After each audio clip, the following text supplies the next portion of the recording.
என்ன பண்ணுவீங்க? பேசக்கூடாது பேசக்கூடாது. நான் இங்க பேச இருக்கிறேன், தமிழ்நாடு முழுக்க பேசுவேன். பண்ணுங்க, என்ன ஆட்டமா போடுங்க.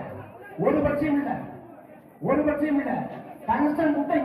மதுரையில நாம் தமிழர் கட்சியினருக்கும் திமுகவினருக்கும் இடையே ஒரு ரகளை ஏற்பட்டதாக சொல்லப்படுகிறது. அதாவது நாம் தமிழர் கட்சி நடத்திய டங்ஸ்டன் சுரங்க எதிர்ப்பு கூட்டத்தில் இடும்பாவனம் கார்த்திக் பேசும்போது திமுகவினர் ரகளையில் ஈடுபட்டதாக சொல்லப்படுகிறது. டங்ஸ்டன் சுரங்கம் தொடர்பான கூட்டத்தில் மேடையில் பேசிக் கொண்டிருந்த நாம் தமிழர் கட்சியின் இடும்பாவனம் கார்த்திக்கை திமுகவினர் தாக்க முயன்றதாக சொல்லப்படுகிறது. மேலும் அவர் பேசும்போது அதற்கு எதிர்ப்பு தெரிவித்திருக்கிறார்கள். இதனால் கோபமாக அவர் மேடையில் நின்று திமுகவினர் குறித்து பேசுகிறார். இரு தரப்பினரும் மாறி மாறி அங்கு வாக்குவாதத்தில் ஈடுபடுகிறார்கள். அங்கு ரகளையும் ஏற்படுகிறது. இதனால் அந்த பகுதியில் ஒரு பரபரப்பும் பதற்றமும் ஏற்பட்டது. காரணம், ஏதாவது அடிதடியாகி விடுமோ அப்படிங்கிற ஒரு பதற்றத்தோடு அங்கிருந்தவர்கள் காணப்பட்டார்கள்.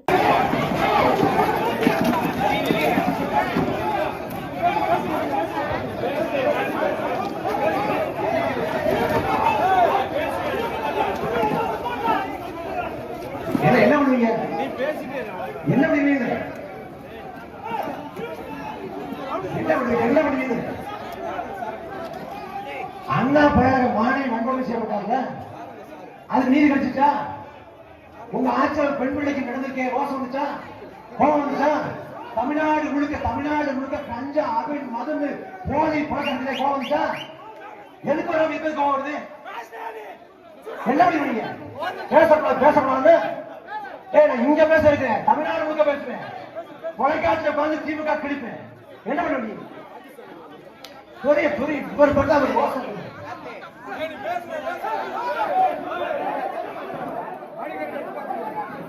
இது தொடக்கம் தான். திரும்ப இதே போடுவோம், பொதுக்கூட்டம் போடுவோம், இன்னும் திமுக குறித்து போடுவோம். இது டென்ஷன், அதனால குறைச்சு பேசணும். நாளை திமுக சிறப்பு கூட்டம் போட்டு திமுக முகத்திரை கிழித்து போடும். இந்த அச்சுறுத்தல் முகத்தில் காட்டலாம். இந்த ஆட்டம் போடுறது 2006 இருந்து 2000 வரைக்கும் கூப்பிட பாருங்க. ஞாபகம் பண்ணுங்க, என்ன ஆட்டமா போடுங்க. ஒரு பட்சியும் இல்ல, ஒரு பட்சியும் இல்ல. டங்ஸ்டன் முட்டை இங்க மட்டும் கிடந்துச்சு, தமிழ்நாடு முழுக்க தெரியும். சந்து சிரிச்ச ஊற்றி விட்டாங்க. உங்க வாய் சவடால மிரட்டல், அச்சுறுத்தல், இதெல்லாம் வேற எங்கேயாவது வச்சுக்கணும். நீ என்ன முடியும்? நீ போய் போலீஸ் முகாம் இருக்கும், போலீஸ் முகாம் வழக்கு சொல்லு. வரக்கூடிய 7ஆம் தேதி நான் முடிக்க போறேன். உனக்கு பயந்து முடிக்க நினைக்காத.